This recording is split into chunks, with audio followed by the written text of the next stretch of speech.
자, 이번 이야기는 시청자 봄봄님께서 찾아와 주셨습니다. 오늘은 살짝 직업괴담의 느낌이 될 것 같은데요. 바로 만나보도록 할게요. 네, 안녕하세요. 아, 봄봄님, 안녕하십니까? 네, 안녕하세요. 네, 왜 웃으시죠? 네. 뭔가 좀 네. 참을 때마다 좀 기뻐가지고. 기쁨에. 네. 제가 워낙 이런 공포 이야기를 좋아하다 보니까. 네네네. 제가 이거 참여한다고 지인들에게 말을 했는데 네. 하나둘씩 얘기를 해주시더라고요. 해줘야지. 네네. 해줘야 돼요. 자, 오늘 그러면 지인분의 직업괴담 느낌이 될 것 같아요, 보니까. 네, 직업 괴담이긴 한데 제가 이야기를 두 개를 준비하긴 했어요. 네네. 하나는 이제 제 지인이 고등학생 때 있었던 일이고, 네. 한 분은 이제 선생님이신데 공연을 할 때 있었던 일이어서. 오호. 근데 이게 제가 전공이 한국무용이다 보니까 네네. 한국무용을 하면서 발생했던 일들이기 때문에 좋다. 네, 직업 괴담 이런 식으로 준비를 해봤습니다. 근데 뭐 네. 춤추시는 분들이나 노래하시는 분들 아니면 연기하시는 분들이 많이 겪는 일이기도 하잖아요. 이런 신년 그쵸. 현상들이. 근데 네네. 한국 무용도 유난히 좀 더 많아요. 맞아요. 아무래도 예전에 이제 과거부터 추던 춤 막 이런 느낌이어서 그랬을까요? 그런 느낌도 있고, 이게 한국무용에서 무당춤이라는 그런 춤도 실제로 추기도 해요. 오, 근데 뭐 저희 한국무용 하는 사람들이 물론 이제 그런 신의 기운이 있는 건 아니지만 뭐 무당들이 했던 춤이나 아니면 이제 스님들께서 했던 뭐 법회라든지 승무라든지 이런 것도 같이 추기 때문에 아무래도 그런 영향이 있지 않나 싶습니다. 알겠습니다. 그러면 바로 출발을 해보도록 하겠습니다. 렛츠고! 기리십니다. 봄봄이죠.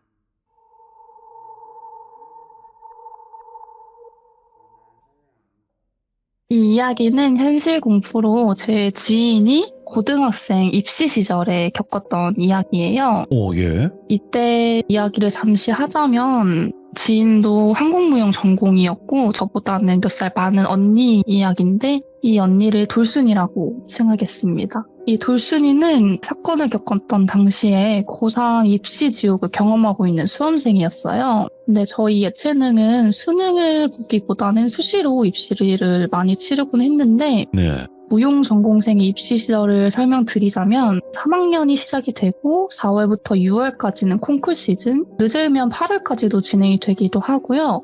그리고 콩쿨이 끝남과 동시에 수시 시즌이 시작이 되고 있어요. 그래서 이 돌순이는 지옥의 콩쿨 입시 시즌에 귀신을 봤다면서 저에게 얘기를 전달을 해주었는데 원래 이 돌순이는 귀신을 느끼거나 보거나 하는 친구는 전혀 아니었고 이 사건이 있던 이후에도 전혀 못 봤다고 해요.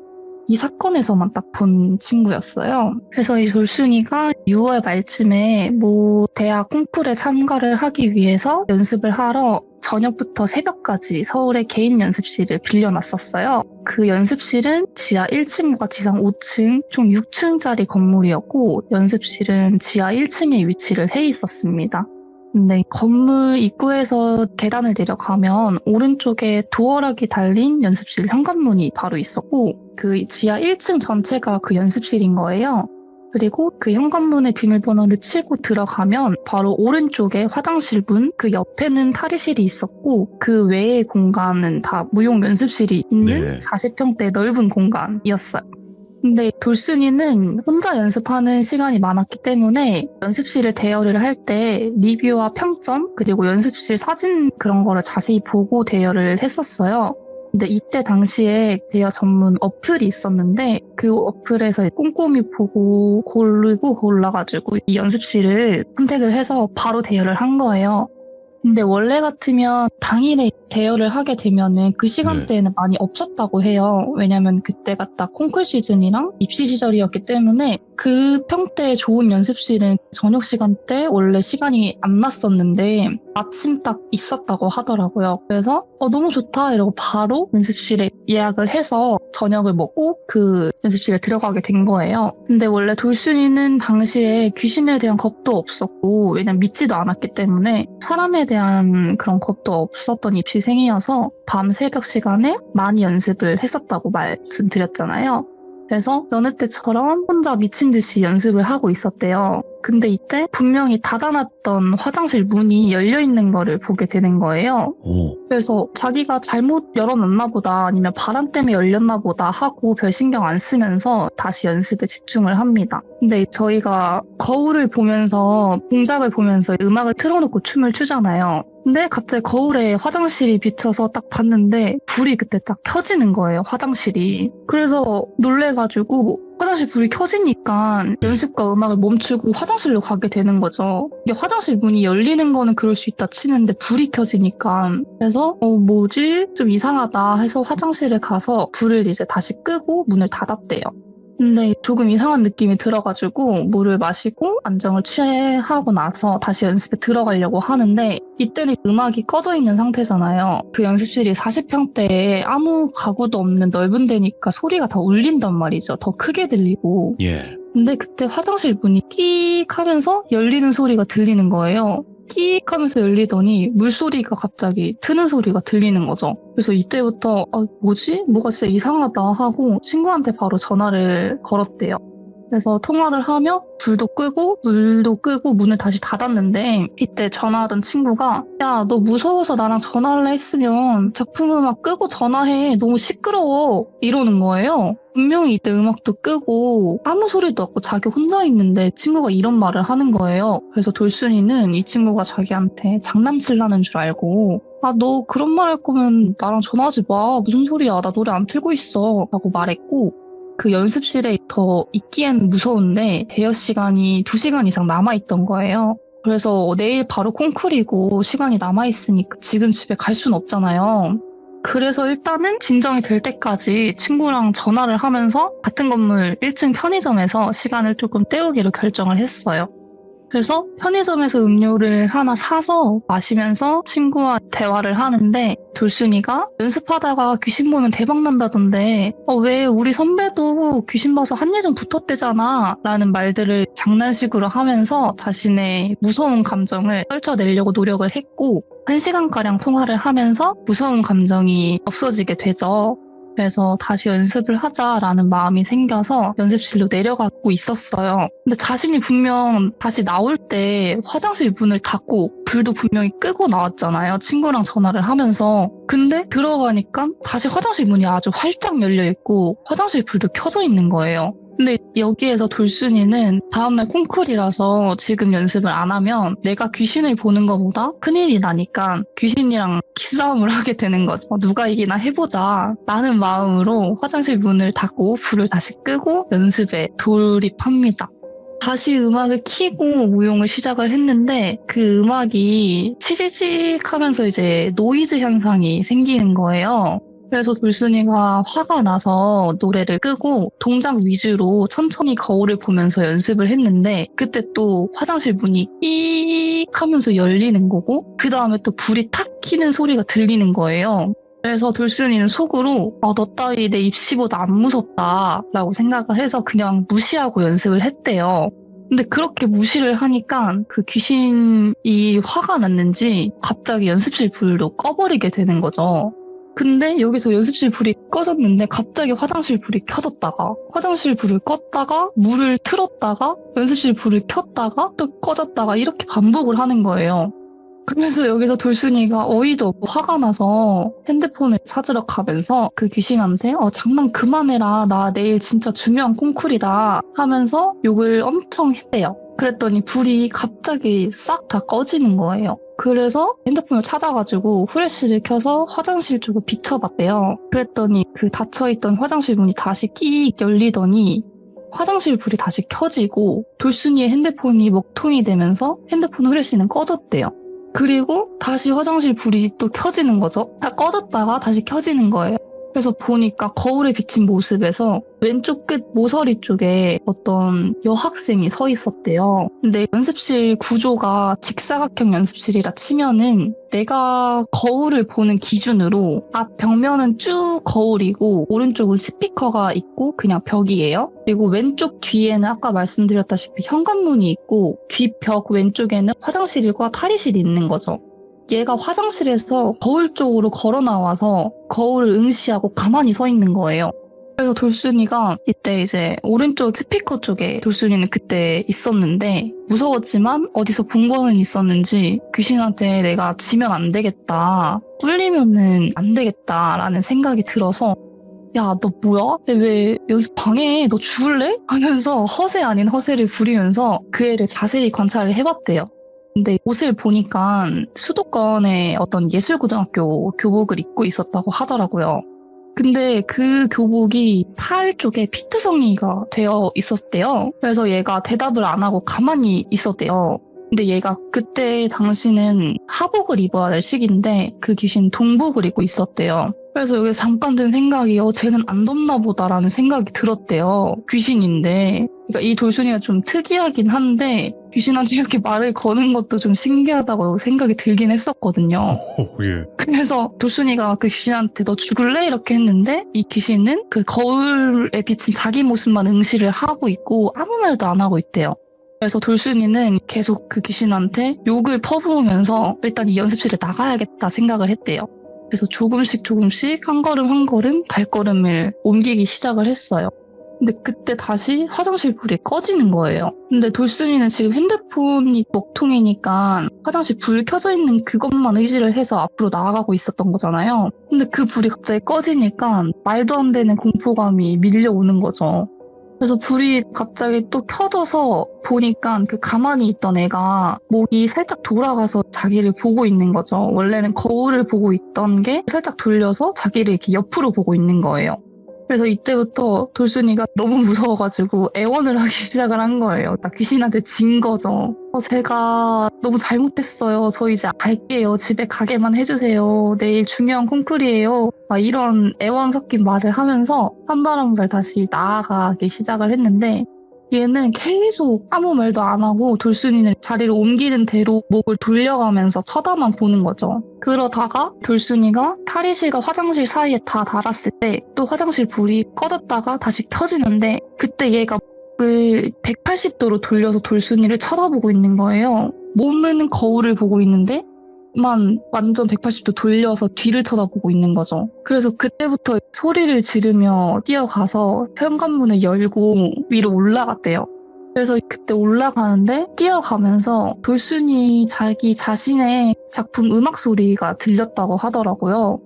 저희 한국무용 같은 경우는 작품 음악에 여자의 옛날 판소리 구음 같은 게 나오기도 해요. 뭐 예를 들면은 막 이런 노래 그런 구음들이 많이 나오거든요. 근데 그것만 따라 했대요. 그 귀신이 계속. 근데 이게 현관문에 박차고 나간 거니까 현관문이 닫히지가 않고 열려 있는데 그 소리만 계속 따라 했대요. 그 귀신이. 그래서 너무 무서워서 엄마한테 바로 전화를 걸었대요.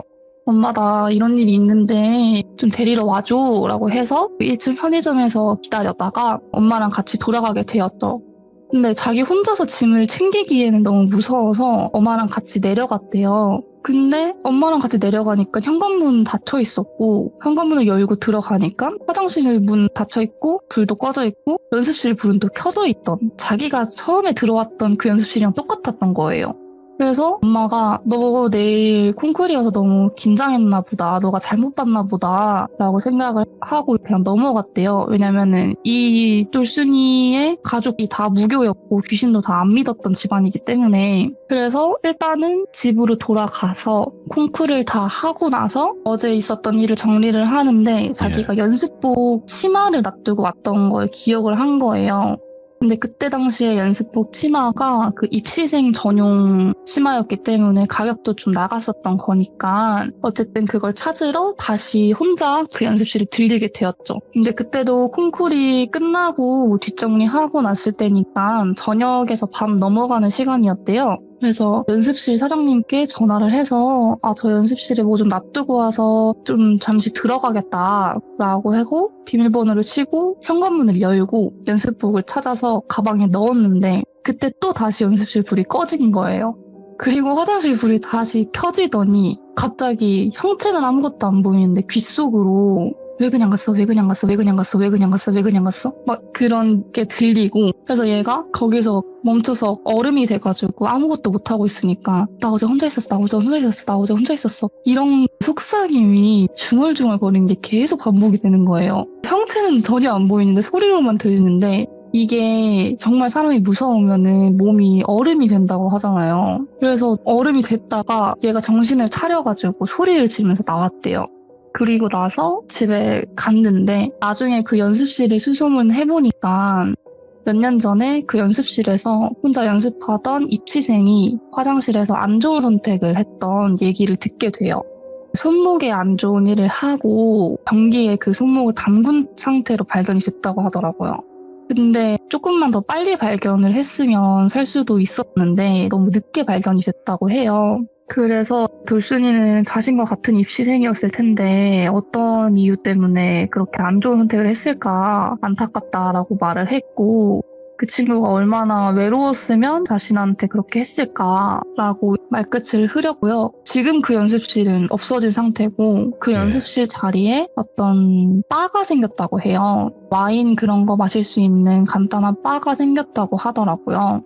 그리고 그 연습실에서 전에는 리뷰가 엄청 좋았었거든요. 근데 그 돌순이 이 사건이 있고 나서부터 연습실 리뷰가 엉망진창이 된 거예요. 여기서 막 이상한 거 많이 봤다 이런 글이 달리면서 결국에는 망하게 됐고 그 다음에 바가 생겼다고 합니다. 이야, 섬뜩하다, 그래도. 맞아요. 그래서 이 이야기를 들으면서 혼자서 그 고3이 그 이야기를 겪었던 걸 생각을 하니까 힘들기도 너무, 한데.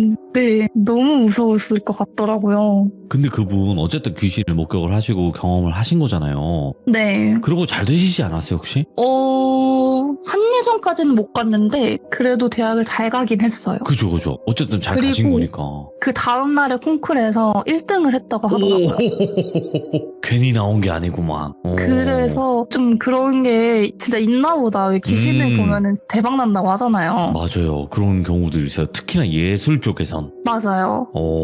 그래서 일부러 좀 나와라 하는 사람들도 있다고 하는데. 근데 저는 안 나왔으면 좋겠는데 그런 일들이 되게 많더라고요. 이 돌순이도 말하기로는 어떤 선배가 연습하다 귀신 봐서 한예종 같대 막 이런 얘기를 했다 했잖아요. 네. 그런 것처럼 진짜 뭔가 좀 성공하고 그런 게 있는 것 같아요.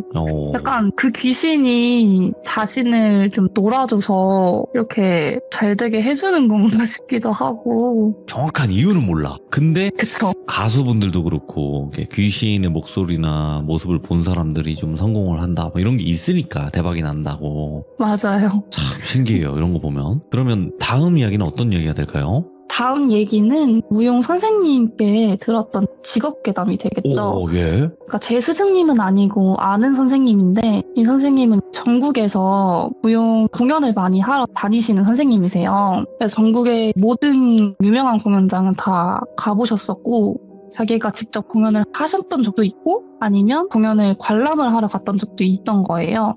근데 저희가 공연장이나 무대를 가면은 유독 음산하거나 기분이 썩 좋지 않은 무대들이 있어요.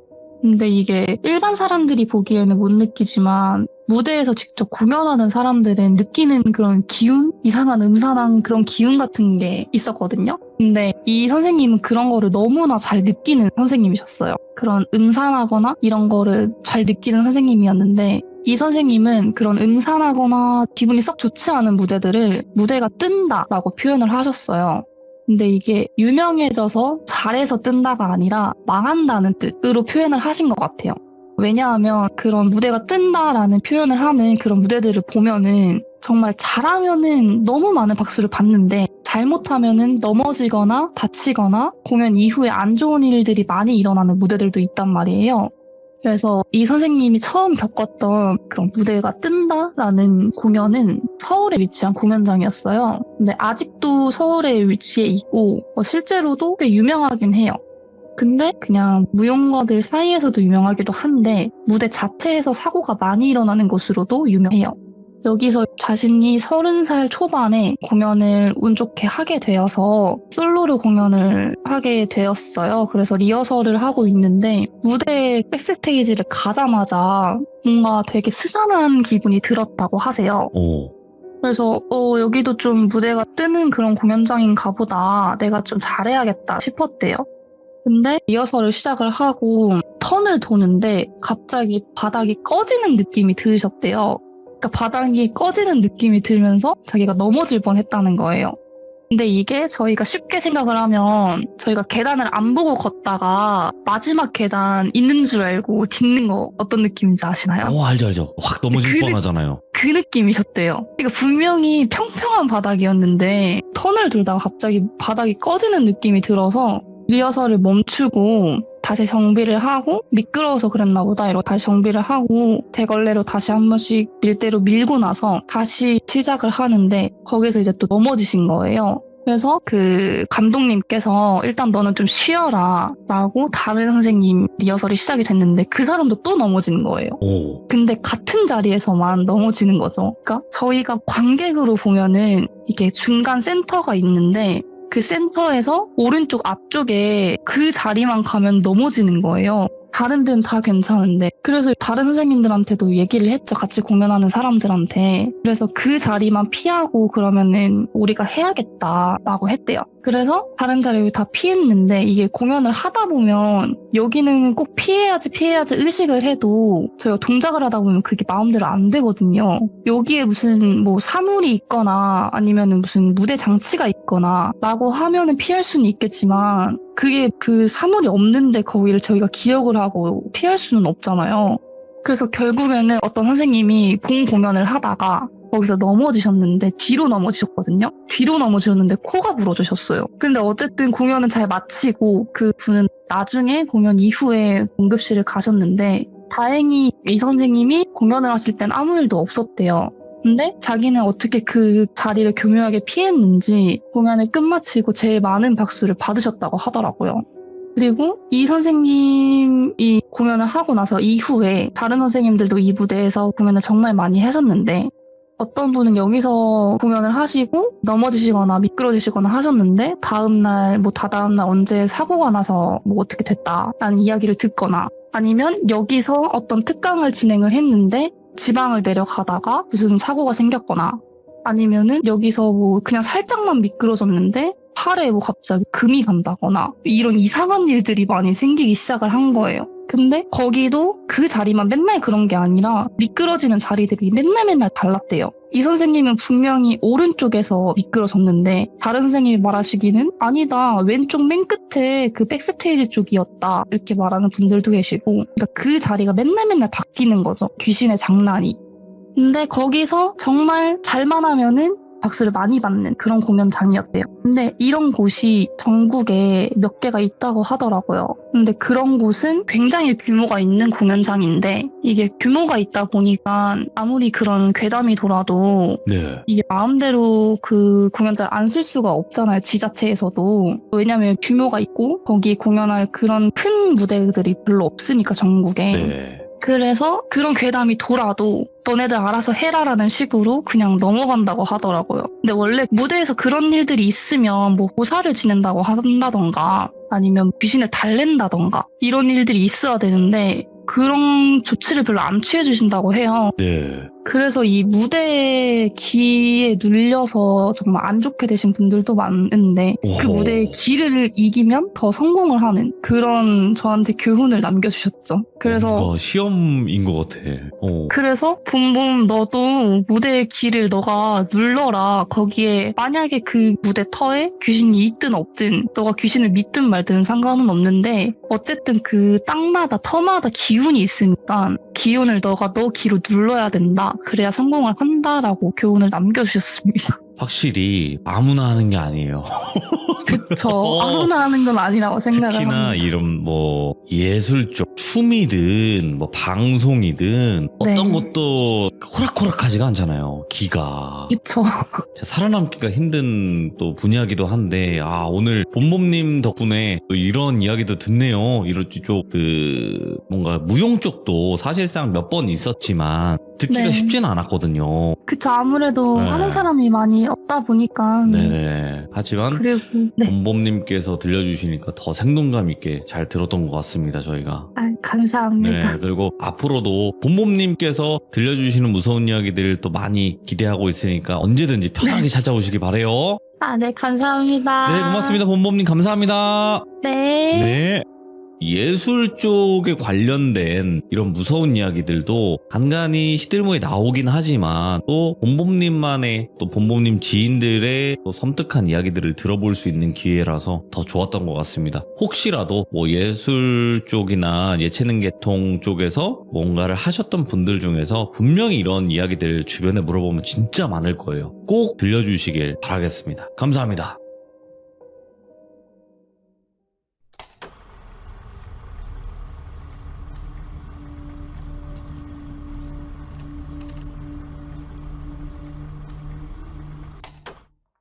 자, 이번 이야기는 시청자 봄봄님께서 찾아와 주셨습니다. 봄봄님이 오늘 준비하신 이야기는 어떤 이야기일지 같이 한번 만나보도록 할게요. 아, 네, 여보세요. 봄봄님. 네, 안녕하세요. 네. 자, 오늘 봄봄님께서 또 자리를 해주셨는데 오늘 해주실 이야기에 그 키워드가 있을까요? 키워드를 말씀을 드리기에는 저도 아직은 이 얘기가 어떤 이야기인지 정확히 모르겠어서 오호, 예? 먼저 이제 돌비님과 시청자분들께 질문을 한번 던져드리고 싶어요. 못 맞추면 때리나요? 아니요, 그거는 아닌데. 이제- 저희 방송은 이게 폭력이 허용이 되기 때문에 알겠습니다. 그럼 질문을 지금 하신다는 거예요? 아니면 이따가 하신다는 거예요? 이따가 하는 게 더 재밌을 것 같아서 제가 이따가 다 얘기를 끝나고 나서 네네. 질문을 한번 드려보겠습니다. 알겠습니다. 어떻게든 네, 그 질문에 바른 답을 하도록 할게요. 렛츠가! 길이십니다. 봄봄이죠.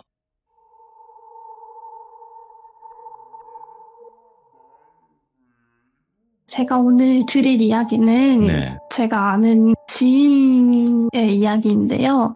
이 지인이 저랑 같은 한국무용을 하는 그런 지인의 이야기예요. 되게 친한 분이시고 이제 얼마 전에 이 이야기를 다시 들어서 자세히 정리를 해가지고 들고 와봤습니다.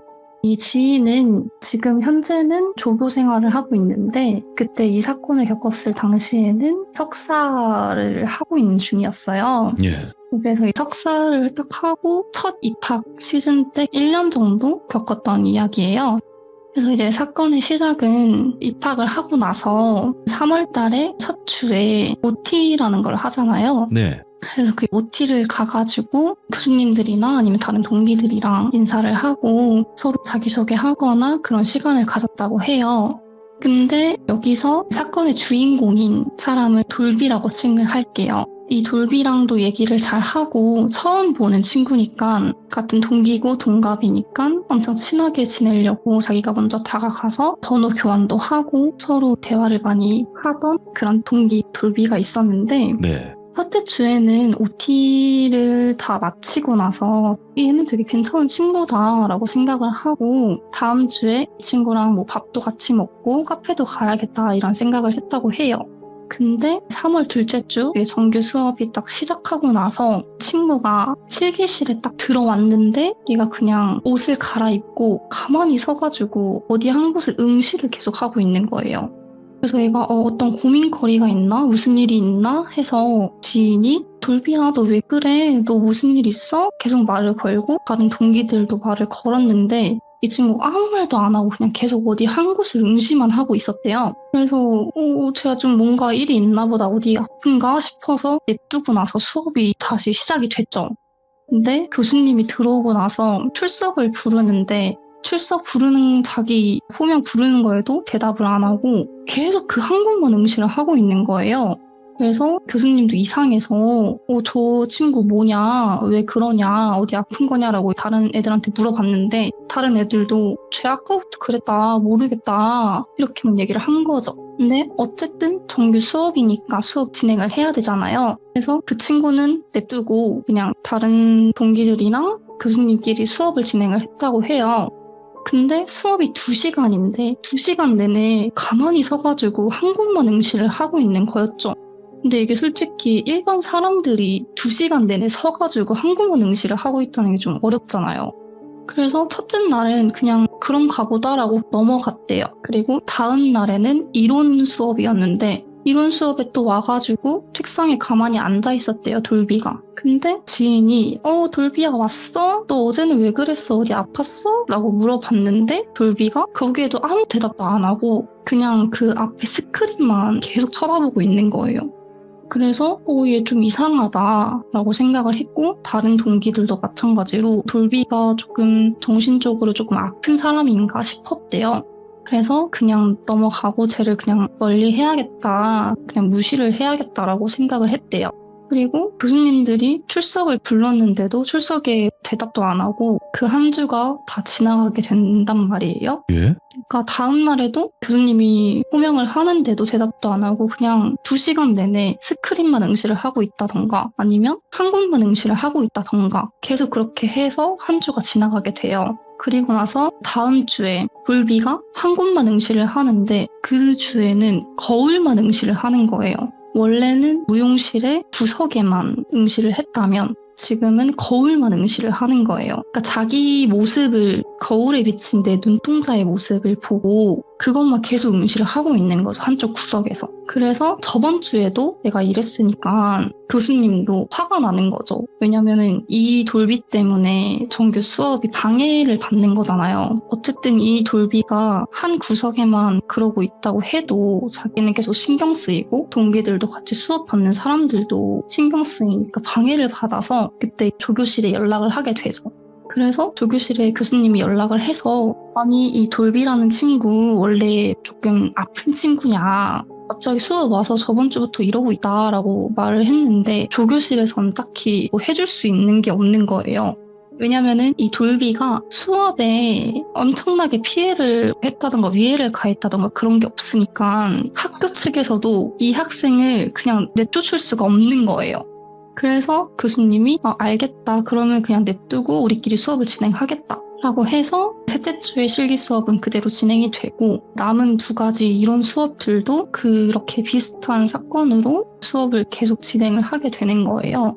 근데 대학원이라는 게 어쨌든 논문을 쓰고 논문을 발표를 하고 그거에 대해서 석사 학위를 받는 거잖아요. 그러다 보니까 매주마다 교수님한테 내야 되는 과제물도 있고 뭐 팀별로 발표를 해야 되는 것도 있고 개인적으로 준비를 해서 개인적으로 논문 비슷하게 써서 발표를 하는 수업도 있단 말이죠. 그래서 어쨌든 수업은 진행은 해야 되고 돌비도 우리 수업에 같은 포함되어 있는 학생이니까 이렇게 팀끼리 나눠서 조사를 해오자라고 된 거죠. 그래서 제 지인이랑 돌비랑 어떤 다른 동기 1명이랑 해서 3명이서 한 조가 된단 말이에요. 그래서 그 한 조끼리 어떤 뭐 문화재를 가서 인터뷰를 해와서 누가 어떤 거를 정리를 하고 누구는 PPT를 만들어서 이렇게 하고 누구는 동영상을 찍고 막 이런 거를 다 역할을 분담을 하게 된단 말이에요.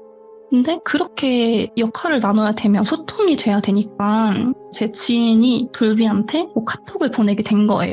우리 이렇게 오늘 조 나눠졌는데 돌비 너 어떤 역할을 할래? 라고 물어본 거죠. 근데 돌비가 카톡 답장을 한 거예요. 나는 녹음 그런 거 동영상 편집이나 그런 걸 내가 할게 라고 한 거예요. 돌비가.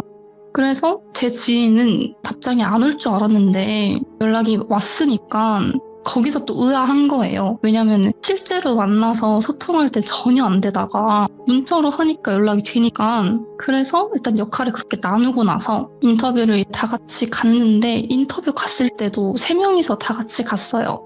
어떤 이제 그 예술 그 종목에 대해서 문화재 선생님이 인터뷰를 셋이서 갔는데 그때도 또 돌비는 제 시간에 맞춰서 왔고 셋이서 같이 인터뷰를 하는데 삼각대를 설치를 해서 핸드폰 동영상을 찍고 그 동영상을 찍는 게 돌비 역할이었잖아요. 그래서 돌비가 영상을 이렇게 하고 나서 가만히 그냥 그 삼각대 옆에서 가만히만 서 있었대요. 영상 녹화를 눌러놓고 나서. 그래서 제 지인과 다른 동기분은 그렇게 인터뷰를 끝내고 동영상을 끝내려고 하는데 거기서 돌비가 혼잣말로 아직 안 끝났는데? 아닌데? 조금 뭐가 더 있을 것 같은데 막 이게 혼자 중얼거렸다고 해요. 왜? 근데 거기서 문화재 선생님은 나 얘기 다 끝났어요 이러면서 나 다음에 뭐 수업 있어가지고 가봐야 되는데 뭐 나한테 더 궁금한 거 있어요? 라고 되물어보게 된 거죠. 근데 돌비는 거기에 대답도 안 하고 아닌데 진짜 이러면서 혼자 계속 중얼중얼 거리는 거예요. 근데 제 지인과 그 동기분은 어쨌든 큰 선생님이니까 그렇게 중얼중얼 거리는 거는 예의가 아니잖아요. 그래서 선생님 죄송합니다 이러면서 그 문화재 선생님을 보내게 되고, 돌비를 안 치고 나서 다른 동기분이 그 녹화 버튼, 끄는 중지 버튼을 누르고 돌비 핸드폰을 가지고 단톡방에 그 동영상을 보내고, 그날 하루는 마무리가 돼요. 그리고 나서 중얼중얼 거리는 게 솔직히 제정신은 아닌 것 같잖아요. 그래서 제 지인과 그 동기분이 돌비를 그냥 보내고 나중에 카톡으로 단톡방에서 물어봤단 말이에요. 네. 근데 제 지인이 돌비야, 아까 전에 문화재 선생님한테 왜 그렇게 말씀드린 거야? 이렇게 물어봤는데 돌비가 아닌데, 나 그런 적 없는데? 나 그냥 녹화 버튼 누르고 가만히만 서 있었어 라고 얘기를 하는 거예요. 근데 여기서 3명이 들었잖아요. 3명이 중얼중얼 거리는 얘기를 들었는데 돌비는 그렇게 한 적이 없대요. 그래서 이제 제 지인과 그 동기분은 얘가 좀 아픈 애니까 그냥 그런가 보다 라고 생각을 하고 그냥 그날도 넘어가게 되고, 어쨌든 중간 과제를 잘 맞춰서 같이 인터뷰를 따서 발표를 하게 되었다고 해요. 근데 이 돌비는 카톡은 잘 되지만, 이 메신저는 잘 되지만 사람들과 말하는 게 안 되잖아요. 그러니까 원래는 셋이서 돌아가면서 발표를 해야 되는데 돌비는 제외를 하고 2명이서 얘기를 했다고 해요. 교수님한테도 말씀드리고, 교수님도 어차피 다 아는 내용이니까, 돌비가 이런 상태인 걸 아는 내용이니까. 그래서 그날 발표는 마무리가 되는데 그때 시기가 4월 중순쯤이었어요. 대학교에서 중간고사 볼 시즌이었죠. 그 시기가 넘어가고 나서부터 얘 행동이 완전 바뀌었다고 해요. 돌비 행동이. 원래는 아무한테 피해를 안 주고 가만히 서 있거나 그냥 자기 혼자 궁시렁궁시렁 거리거나 네. 거울에 비친 자기 눈동자만 계속 쳐다보고 있거나 원래는 그랬는데, 내가 그 중간고사 시즌이 지나고 나서부터 행동으로 보이기 시작을 한 거예요. 그 지인 대학원 무용실에 탈의실이 있는데, 탈의실에는 무용 의상들과 무용 소품들이 존재를 하거든요. 연습 때 필요하니까 존재를 하는데, 거기에 연습 부품 소품실에 들어가더니 저희가 한국무용 할 때 무당들이 쓰는 방울을 무용 소품으로 만들어서 무용수들이 쓸 수 있게 만든 게 있거든요. 그거를 갑자기 들고 나오더니 자기 머리를 계속 치는 거예요. 그 방울을 들고 온 상태에서 거울을 쳐다보면서 자기 머리를 그 방울로 계속 막 치는 거예요. 근데 그 방울이 어쨌든 짤랑짤랑 소리가 나는 방울이니까 짤랑짤랑 소리가 나면서, 그게 어쨌든 그 방울도 철이니까 철이랑 머리랑 부딪히는 소리가 탁탁 소리랑 짤랑짤랑 소리랑 같이 나면서 기괴하게 들린 거죠. 그래서 다른 동기들이 너무 당황해가지고 뭐 하는 거야? 도대체 말려드린 거 아니야? 이렇게 했는데, 그렇게 말은 했는데 막상 다가가지 못하는 그런 상황이었대요. 근데 그때 마침 교수님이 실기실에 딱 들어오셨대요. 교수님이 돌비를 보더니 야, 돌비 쟤 뭐 하는 거야? 말려야지! 라고 해서 동기들이 다시 돌비를 보니까 돌비 머리에 피가 흐르고 있는 거예요. 그 방울로 머리를 계속 치고 있었으니까 피가 난 거죠. 그래서 그때 이제 동기들이 달려 들어가지고 방울 뺏고 팔 이렇게 막고 그랬었어요.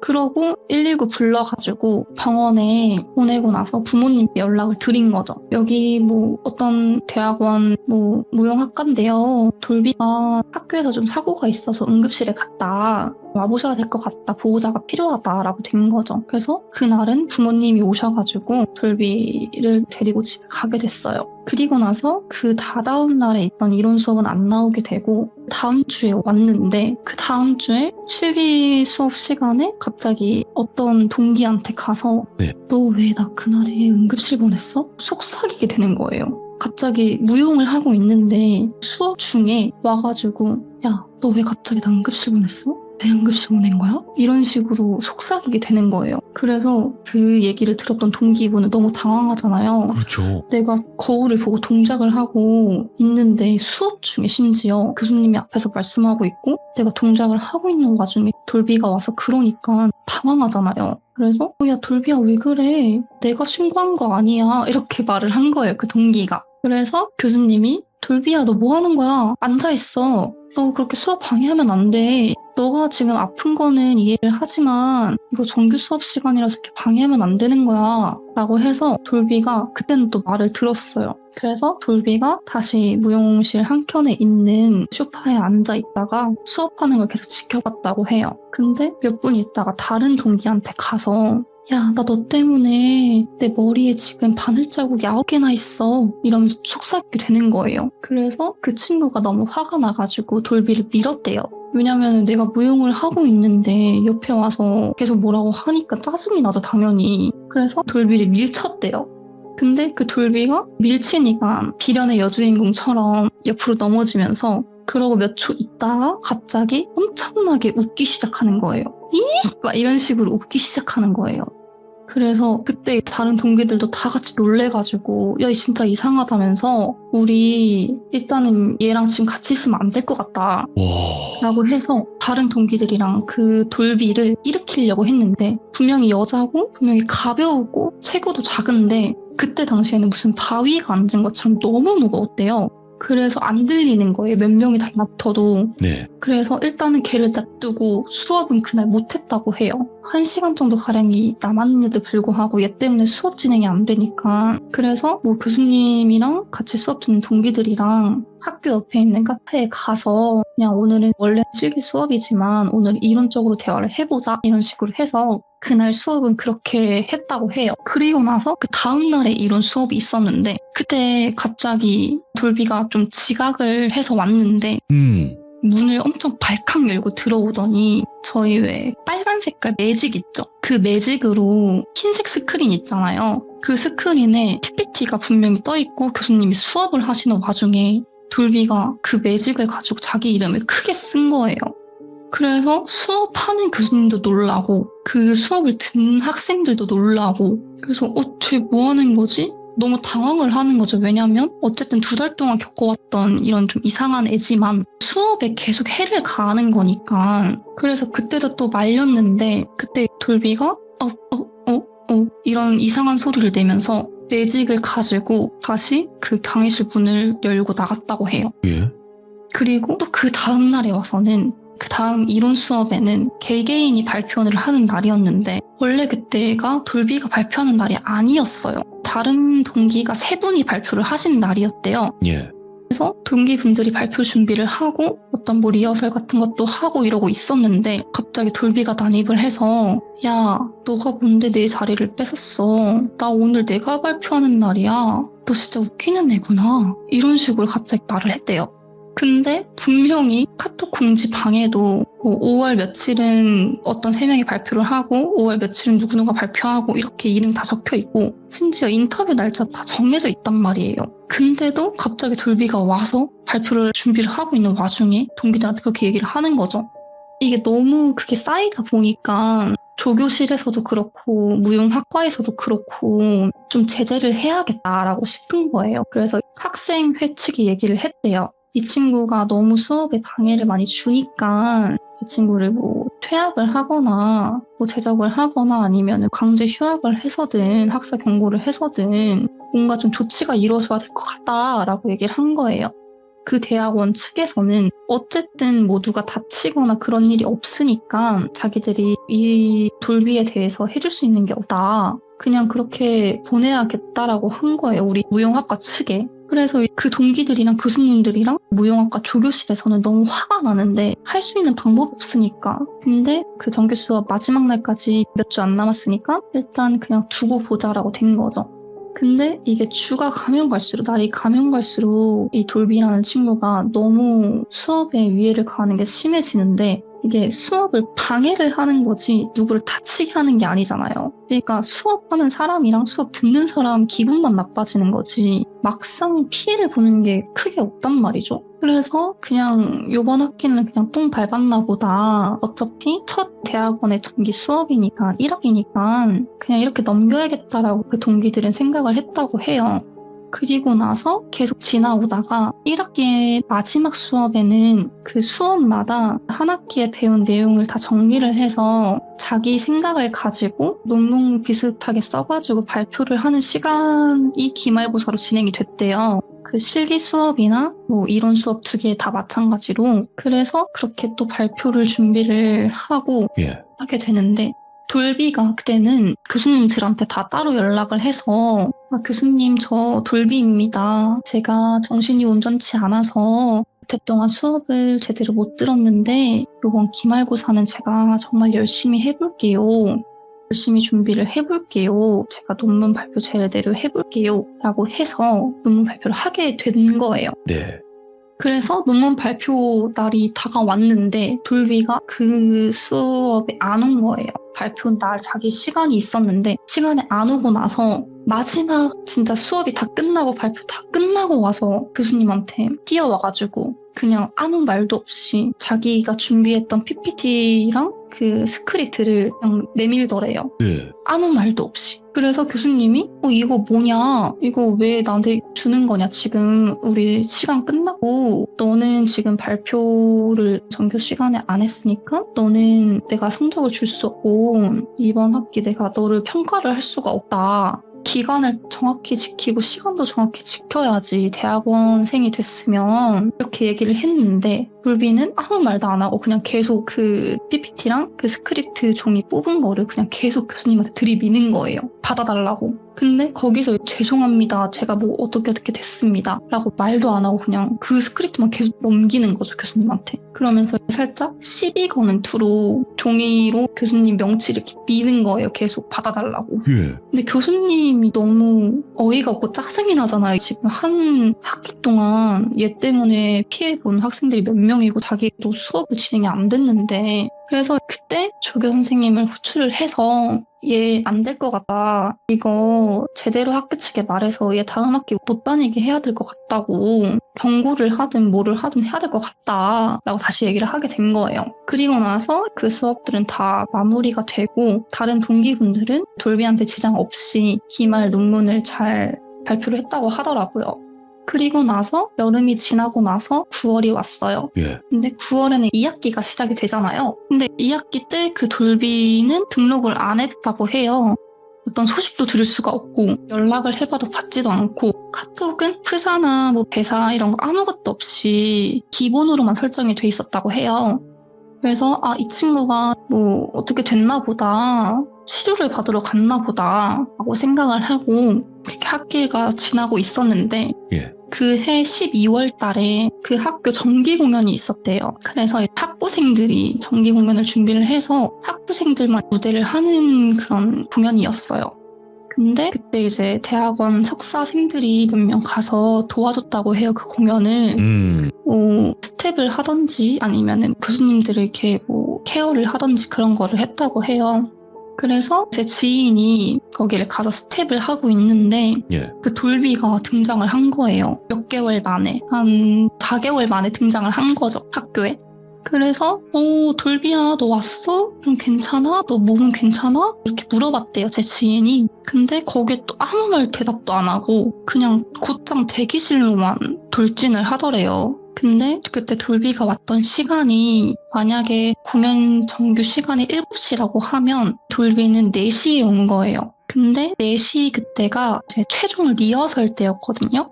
무용 공연 같은 거는 리허설을 진행을 하다가 마지막에 드레스 리허설이라는 걸 해요. 옷을 직접 입고 본 공연처럼 하는 리허설을 마지막에 진행을 하거든요. 그때 드레스 리허설 마지막 최종 리허설을 진행 중이었는데 그때 돌비가 와가지고 그냥 대기실로 그냥 곧장 아무 말도 없고 인사도 없이 곧장 돌진을 했다고 해요.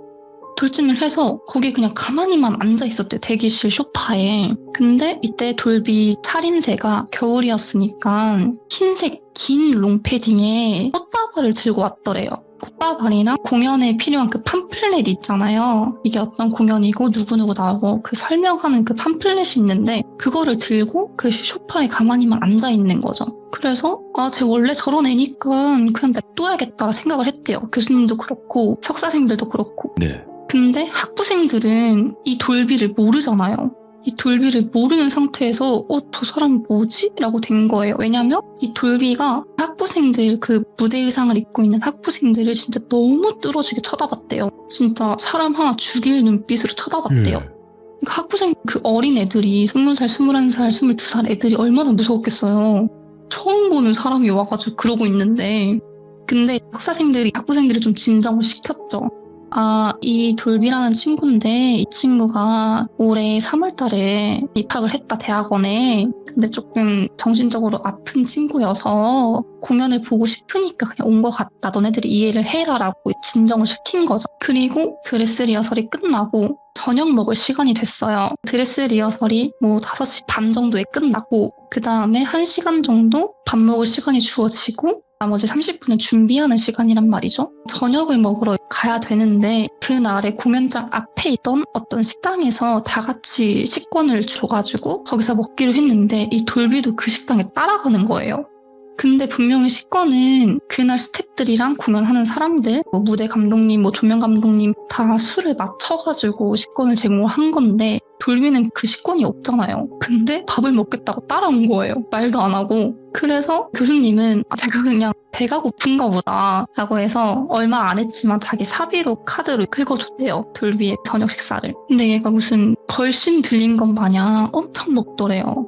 음식이 나오자마자 밑반찬이랑 식사랑 해가지고 엄청 우걱우걱 먹었대요, 밥을. 그러고 나서 공연장에 다시 들어가고 다른 공연하는 친구들은 다시 분장 수정하고 옷 입고 하고 석사생들, 스태프들은 다시 이제 공연장 마무리하고 있었어요.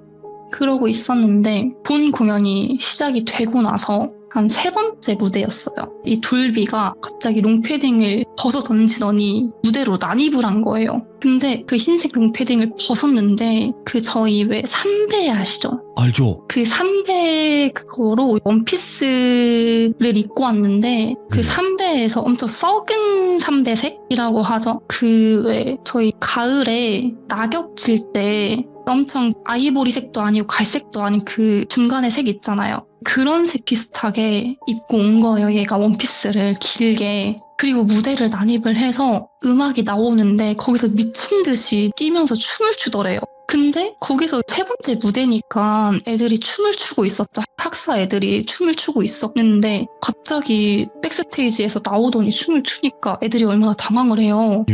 자기들은 여기 동선으로 움직여야 되는데 돌비가 거기서 뛰면서 춤을 추고 있으니까 못 가는 거죠, 거기를. 그래서 결국에는 이제 조명이 꺼지고 나서 사회자가 나와서 잠시 공연에 혼선이 있었습니다 하면서 사회자 급 마무리를 하게 되고 조명이 꺼지고 살짝 미등이 켜지면서 석사생 그 스태프들이 돌비를 끌어내리려고 하는데 얘가 딱 잡았는데 몸에서 부르르르르르 떨리는 그런 느낌 있잖아요. 누가 약간 전기 충격한 것 마냥 돌비 몸을 딱 잡았는데 부르르르 떨리는 거예요. 그래서 어쨌든 얘를 빨리 끌어내리고 공연을 진행을 해야 되니까 끌어내리려고 얼굴을 딱 봤는데 얘가 눈동자가 위로 올라가 있어서 완전 흰자만 보이는 상태로 계속 뛰면서 춤을 추고 있는 거예요. 팔 휘적휘적 거리면서. 그래서 어쨌든 스태프들도 그 석사생들도 너무 무섭지만 어쨌든 끌어내려야 되니까 끌어내리고 나서 공연장 아예 야외로 나가게 되거든요.